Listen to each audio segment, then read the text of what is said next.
Olá, pessoas! Estamos aqui com a nossa última aula dessa edição do Quebrando a Banca. Para quem não conhece, o Quebrando a Banca é um projeto do canal do YouTube da Potter Social, em que a gente organiza um conjunto de videoaulas ou de um tema específico, ou de uma banca específica, ou de um concurso específico, né? Então, se você for lá no nosso canal, você vai olhar várias videoaulas anteriores que podem estar contribuindo no seu processo de preparação.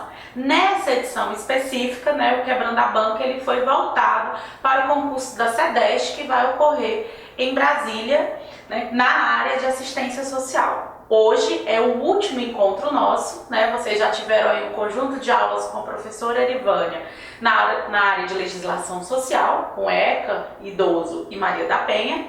E eu venho aqui finalizar o conteúdo de assistência social, né? A semana passada vocês tiveram conteúdo sobre LOAS, a Lei Orgânica da Assistência Social, e hoje eu vou apresentar a vocês um pouco sobre como o conteúdo da Política Nacional de Assistência vem aparecendo em provas de concurso, né? E aí, né, para quem está nesse processo de preparação, a gente tem as ofertas também, tanto no canal do assistente social, com cursos maiores, né, mas que tem um custo, e na loja do assistente social, que é até a sugestão dos livros, né, que no decorrer dos vídeos, né, nós temos um conjunto de livros da coleção Concurso, que são questões comentadas, tem o Vademecum do Serviço Social, o Quebrando a Banca, né? Então lá na loja do assistentesocial.com.br também você vai encontrar um conjunto de publicações que podem contribuir nesse processo continuado de preparação para concurso.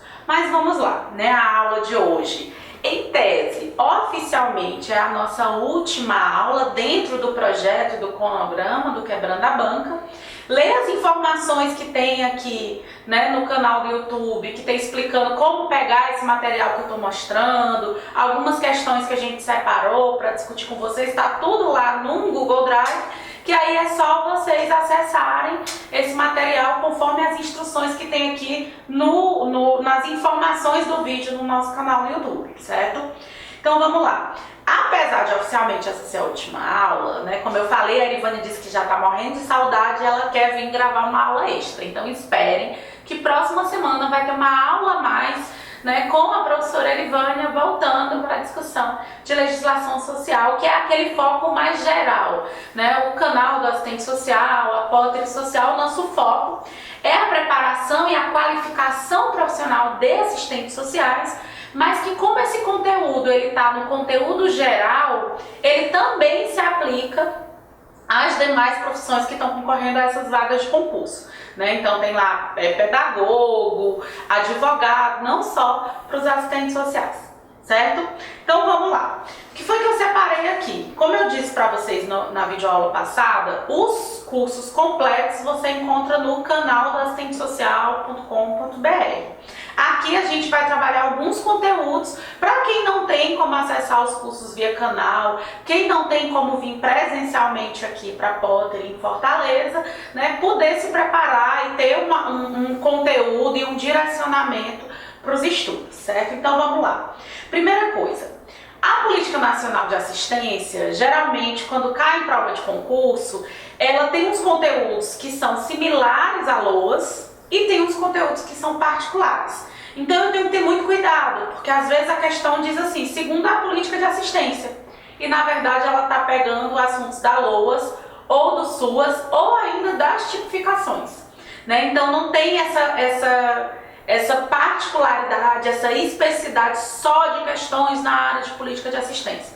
Você vai encontrar algumas, mas por que isso? Porque o que está expresso lá na PNAS tem uma primeira parte, que é como se fosse uma análise situacional, dados demográficos, dados territoriais, dados do perfil dos usuários da assistência, que esses conteúdos eles não são muito recorrentes em provas de concurso.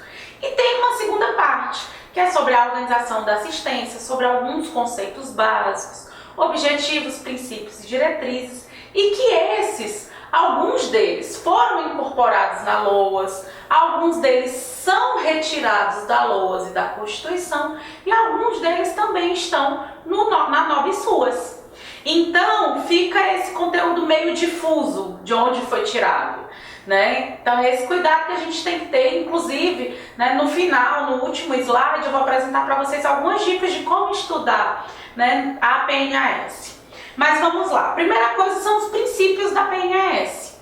Isso é fácil, os princípios da PNAS são os mesmos princípios da LOAS. Então, quem assistiu nossa videoaula anterior, que a gente falou, né, eu botei até o acróstico aí, SURIT. Quais são os princípios da LOAS? São os mesmos que estão expressos lá na PNAS. Então, a gente não vai ter muita dificuldade. Quem não assistiu o vídeo da LOAS, corre lá que eu explico uma forma de memorizar legal os princípios da Lei Orgânica da Assistência, que são os mesmos que estão impressos na Política Nacional de Assistência, certo? E as diretrizes, Cíntia, são as mesmas? São com um acréscimo. Então vamos lá. Princípios idênticos. Os mesmos princípios da PNAS são os princípios da LOAS. Diretrizes, eu mantenho as 3 diretrizes da LOAS, de descentralização, participação e a primazia do Estado, lembra? DPP, mas acrescento uma a mais. Certo? Então, a PNAS, as diretrizes da PNAS são as 3 diretrizes da LOAS, acrescentando centralidade na família para a concepção e implementação dos benefícios, serviços, programas e projetos. Certo? Então, os princípios da PNAS são os mesmos princípios da assistência que está lá na LOAS. As diretrizes da PNAS são as mesmas diretrizes da LOAS, acrescentando mais uma, que é a centralidade da família. Entendido, pessoas? Tem cuidado, porque na hora da prova eles vão perguntar princípios, diretrizes e talvez confundam a cabeça de vocês. Princípios, LOAS e PNAS igual. Diretrizes, LOAS e PNAS igual, sendo que a PNAS pega as 3 diretrizes da LOAS e acrescenta centralidade da família. Fechou? E os objetivos? Aí os objetivos não tem nada a ver, certo? Os objetivos da LOAS são um, o objetivo da PNAS são outro. Nos objetivos da LOAS nós vamos ter o PDV, vocês lembram? A proteção social, a defesa dos direitos e a vigilância socioassistencial. Quanto aos objetivos da PNAS, são os mesmos? Não. Aí eu fiz também um acróstico para ajudar na memorização, que é o PAC. Prover serviços, programas e projetos e benefícios de proteção, assegurar que as ações no âmbito da assistência social tenham centralidade na família e contribuir para a inclusão e a equidade dos usuários e grupos específicos. Né? Então, só para fechar, princípios da LOAS iguais aos princípios da PNAS. Diretrizes da LOAS e diretrizes da PNAS iguais, sendo que a PNAS acrescenta mais um. Então, a PNAS tem os mesmos 3 diretrizes da LOAS mais centralidade da família.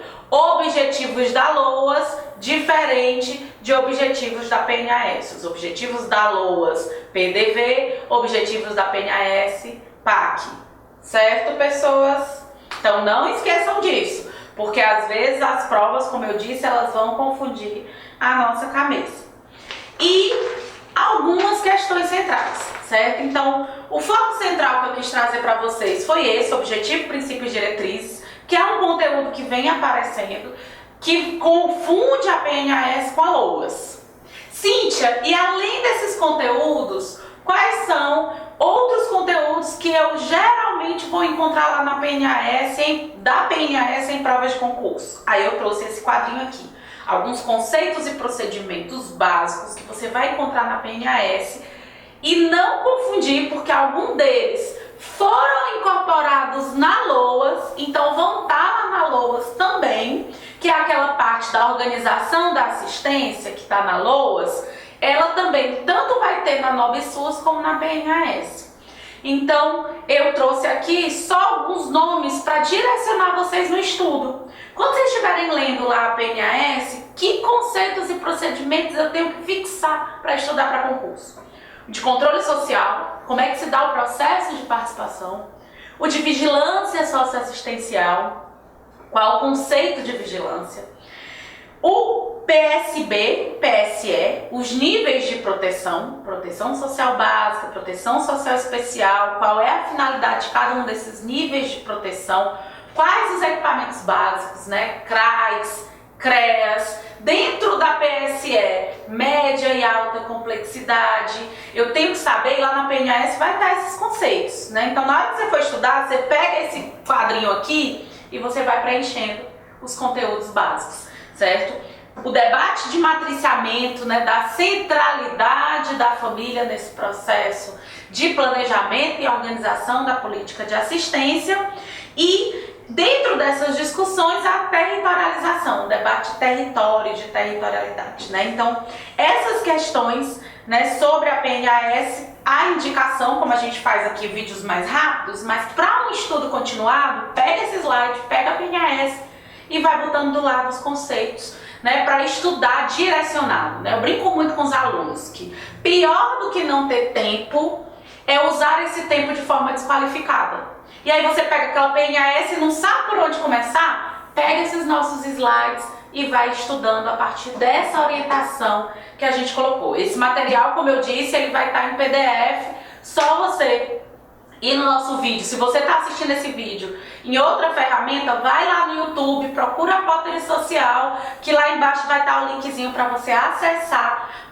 esse material que a gente está apresentando aqui em PDF, que aí dá para imprimir, ou então dá para baixar no computador e estudar, né, direitinho, escrevendo, pontuando.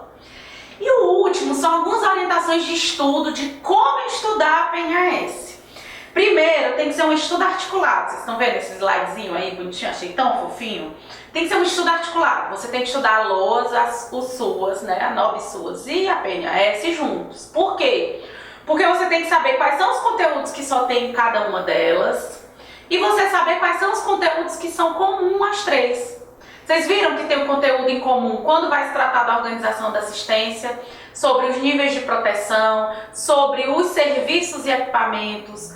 E aí você vai ver um debate sobre o controle social. Você vai ter uma outra questão também que a gente já viu nesse instante, sobre as diretrizes e os princípios, né? Então, o importante é estudar de forma articulada os três.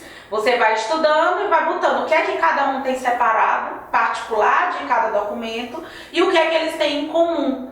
Que independente da questão dizer assim, segundo a LOAS, segundo a PNAS ou segundo SUAS, vai ser o mesmo texto, vai ser a mesma informação, né? Então, a melhor forma de estudar essas três normativas é de forma articulada.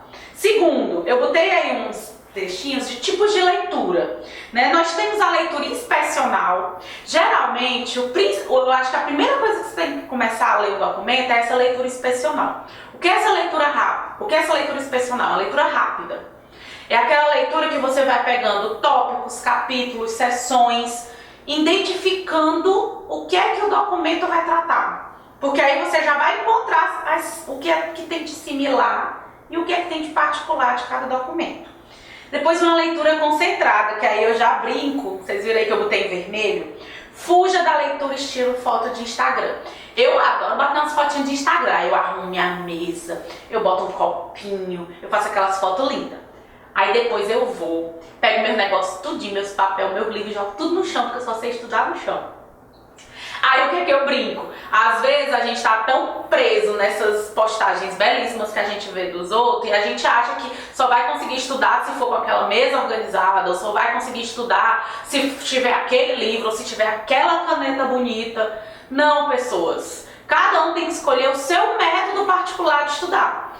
Eu acho minha mesa a coisa mais linda, minha estante de livro a coisa mais linda, mas eu só consigo estudar no chão, ponto. E aí eu vou morrer agora por isso? Então, pessoas, a gente parar de fugir perfis ideais de estudo. Só para vocês terem uma ideia, se tiver tudo em silêncio, eu não consigo me concentrar. Tem que ter alguma coisa que não me chame a atenção, porque se for uma novela passando, eu corro, vou nem mentir que eu sou noveleira. Então, o que é que acontece? Eu tenho que saber o que é que me chama a atenção, o que é que me ajuda a me concentrar, certo? E aí eu vou fazer essa leitura concentrada, E aí outra coisa também, por exemplo, eu vou fazer, eu acho muito engraçado, né? Você se deita numa rede, aí pega um livro, aí Estudando Zé Paulo Neto, pra quem é assistente social sabe do que é que eu tô falando. Pessoas deitadas numa rede no livro, balançando a perninha, com aguinha, com rodelas de limão e gelo, não vai fazer você entender Zé Paulo Neto. Por quê? Porque você vai precisar escrever, esquematizar, anotar, né? Então, existe uma diferença entre ler e estudar. Você pode até morrer de ler 200 páginas por semana, mas você aprendeu esse conteúdo, você estudou, e aí eu trouxe até algumas sugestões. Você só vai estudar quando, após aquela leitura, você fazer alguma coisa com aquela leitura, senão ela não vai fixar na sua cabeça. Monte mapas mentais, quadros, esquemas e simulação de aula. Sabe qual é a melhor forma que eu aprendo um conteúdo? Depois que eu estudo, eu leio, aí eu vou, paralelo, ele tem que ter um papel do meu lado. Eu vou montando mapas, eu vou montando esquemas, eu vou montando quadros, eu vou fazendo quadros comparativos quando são visões diferentes, quadros complementares, eu vou montando esses esquemas. Esses slides, vocês viram? Estão todos aqueles esqueminha, capação de PowerPoint, porque eu não sou boa não nessas coisas. Mas eu vou fazendo à mão. Depois eu começo a dar aula pra mim mesmo, como se eu tivesse com um monte de gente olhando pra minha cara. Por quê? Porque você vai usando vários sentidos. Quanto mais sentidos você usar para estudar o mesmo conteúdo, mais fácil ele fixar. Então olha o que foi que eu fiz. Eu li, ao ler eu escrevi. Quando eu estava escrevendo, eu estava lendo de novo. Aí depois eu comecei a falar, ensinar o que eu estava lendo, mas eu já estava ensinando. Aí eu já usei a fala, eu usei a escuta, eu usei a visão. Vocês estão vendo? Vários sentidos. Então leiam o conteúdo, esquematizem, resuma, criem mapas mentais, quadros desse material. Depois você começa a dar aula. Se você não conseguir dar aula explicando o que você escreveu sem olhar para o papel, quer dizer que você ainda não aprendeu o conteúdo. Volta de novo para ler. Então essa é a forma de estudar, que aí quando você for fazer um outro concurso, quando você for fazer uma outra seleção, você vai ver que aquele conteúdo está tudo na sua cabeça. Você não vai ter que novamente começar do zero, tendo que ler tudo de novo. Você pega os seus materiaizinhos e você vai ver como está tudo lá em algum lugar no estante, vai vir, né, pra frente, pra você relembrar tudo de novo. Então, eu tô dando essa dica porque eu acho importante, principalmente para geralmente quem tá aqui nos vídeos do YouTube, acaba não tendo, muitos dos nossos alunos não têm a oportunidade de fazer um curso com a gente, um curso pago que vai ter o fórum, né, que a gente acaba tendo um assessoramento durante todo o processo até a prova, ou não tem como fazer um curso presencial, nossos grupos de estudo, e acaba estudando em casa. Então eu acho importante dar essas dicas de estudo para quem está em casa, né, não perder tempo, né, estudando de forma aleatória, de forma desorganizada, né, como eu disse, fugir das postagens bonitas do Instagram e criar essas estratégias e essas técnicas e ver a que mais se adequa, a que mais você tem proximidade, tem satisfação, né? Fazer um estudo que você não vá, que você está se sentindo forçado, obrigado, você não vai aprender, pessoas, porque rapidamente tudo vai lhe distrair no mundo. Mas é isso, pessoas. Eu achei importante acrescentar essa parte de método de estudo, de orientações de estudo, para ajudar vocês aí nessa atividade de preparação para concurso, ou então de quem está só estudando a PNAS para uma disciplina, para uma seleção. Né? Boa sorte para quem está nesse processo. Como eu disse, quem vai continuar com a gente, próxima semana a gente está lançando o curso completo de legislação social e assistência social com foco no concurso da SEDEST. E para os assistentes sociais a gente tem também um curso essencial para concurso, que são aqueles conteúdos básicos indispensáveis para qualquer concurso na área de serviço social, com as discussões de ética, política social, história, instrumentos, na história do serviço social, que vão estar lá tudo no nosso canal do assistente social, né? Quem puder continuar essa jornada com a gente, tiver interesse, corre lá para o canal do assistentesocial.com.br. Quem não tiver oportunidade, caça aqui que a gente tem vários outros vídeos que vão estar sempre trabalhando algumas dicas, alguns conteúdos e que vão ajudar vocês nesse processo de preparação, né? O importante é ter disciplina, ter organização, né? Ter um foco e se organizar. Tem poucas horas de estudo, como qualificar essas poucas horas de estudo para garantir o máximo de conteúdo, o máximo de aprendizagem, né? Como eu disse para vocês, a Erivânia diz que volta, porque ela disse que ela tem que fechar também, ela tem que se despedir também. Então ainda temos mais uma semana aí com videoaulas do Quebrando a Banca para ajudar vocês nesse processo. Qualquer coisa, acompanhe a gente aqui. Se tiver alguma dúvida, pode comentar, que a gente está sempre também antenado nos comentários dos nossos vídeos. Tá certo, pessoas? Tchau e boa sorte!